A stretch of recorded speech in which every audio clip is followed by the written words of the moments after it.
how you can save your first 1 million easily. When it comes to saving, the very first target is the hardest to achieve.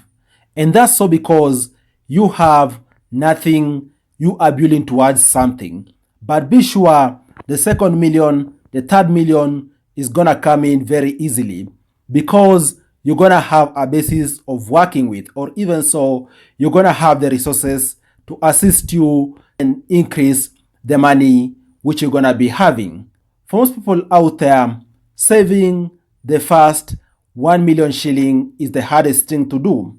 But in this video, I'm gonna discuss with you very key pointers for you to take into consideration in pursuit of you saving your first 1 million. You are all much welcomed to the Money Daily TV. My name is Afagza Sifuna. When it comes to saving your first 1 million shilling, you basically have three options. Let's look at the first option. That is you living below your means. What do I mean? For a good chunk of people out there, when you talk about living below their means, they think, for example, they need to starve themselves to death. I don't mean you live like that. I don't mean you live like, for example, you're extremely poor. The only thing which you need to do is actually ensure you have a very keen eye on your expenses. And I'm saying so because you could, for example, target to even slash on your house rent, slash on your grocery shopping, slash on even your transport money and so forth. But you could be straining to survive. That isn't how you're supposed to live. Rather, think of awesome, creative ways by which you can be able to slash your expenses. Even a simple thing. Maybe you are just fresh from college, but you may be having sharing agreement for rent out there, whereby, for example, you can be living with a colleague and jointly paying rent could assist you, for example, cut on your rent expense. Or even so, if, for example, your home is near where you're working, you could just be living from where you originally started from and then be able to cut the entire thing around rent. It is a matter of you thinking about how you can be able to reduce your expenses in a very creative way while also ensuring you are maintaining good quality of life. Thinking about, for example, your health, the kind of meals you're having, balanced diet, you name it. So think of creative ways by which you can maintain your quality of life but also reduce expenses. And also in the same breath, in quest of you living below your means, you need to have essential tools. Like, for example, you having a budget. It is quite fascinating how a good chunk of people out here live month in, month out without them really having a budget. And yet, a budget is the financial tool which can assist you plan your money better. And I'm saying so because with a budget, you can know very clearly how much incomes you are making across your different income streams out there. You can know clearly what amount of money is going to pay for what and so forth. If you're not doing that yet, start budgeting today for you to be able to have a clarity with regards to your money. And then the second option, which you need to evoke for you to be able to save your first 1 million shilling, is you basically increasing your incomes. It is as simple as that. And I'm saying so because, look here guys, for example, you could be earning 10,000 Kenya shilling. Assuming you don't even touch a shilling of your earnings, it's gonna take you 100 months for you to be able to save your first 1 million, which by the way is very unrealistic because you have to incur your daily costs out there. For example, money for rent, money to buy fuel, money to even service other loan obligations you have out there, you name it. That tells you that for most people out there, more so those who are earning below average incomes, their main key target should be to increase their streams of income. And by doing that, they can be able to actually be able to get spare amount of money for them to save. You can do that by, for example, starting a side hustle, looking at how you can monetize your talent, your hobby, you name it.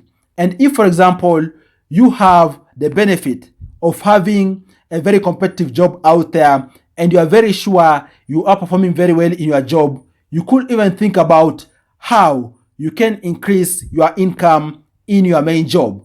By, for example, negotiating for a pay raise. If it doesn't work where you work, also think about maybe quitting and looking for another job. Of course, secure a job first before quitting, but think about how that occupational mobility can assist you make more money. For example, you could be increasing your salary by about 20% to 40% with each move you are making with regards to occupational mobility.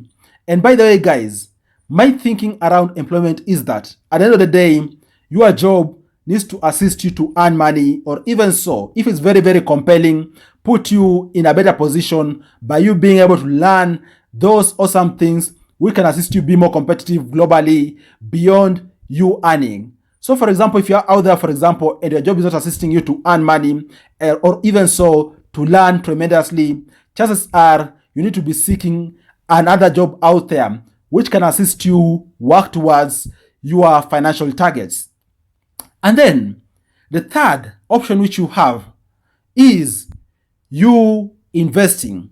Assuming you have already implemented the first two options, whereby you've slashed your expenses down with regards to you living below your means, and also you have found a way of you increasing your incomes, it's gonna mean that actually, guys, you're gonna be having spare money at hand. In other words, you're gonna be having some already locked money towards your saving kitty. The real magic doesn't happen in you, for example, just having money lying idle in a current account in your bank. Guys, you need to invest for you to be able to see your money grow.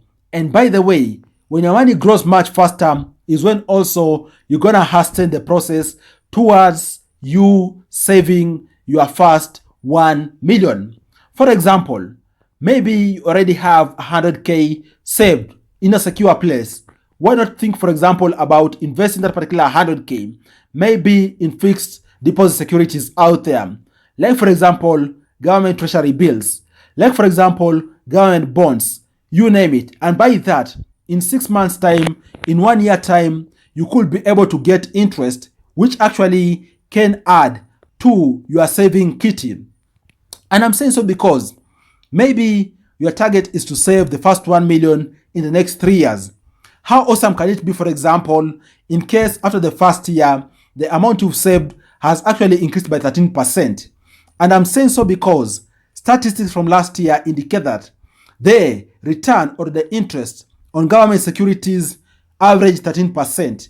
That tells you, for example, if you maybe have saved, let me say, 500,000 Kenya shilling towards this particular saving kitty which you're working towards, by you investing that particular 500,000 in government securities, you're gonna actually get additional 65K come the end of the year, assuming the return is 13%.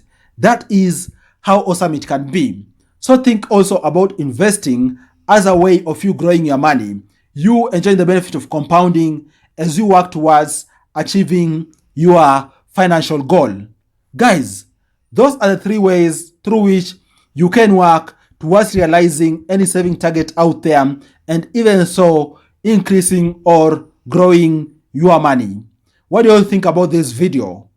I hope you've gotten 1 or 2 ideas which are enticing and you could possibly implement them in your quest to work towards achieving financial freedom.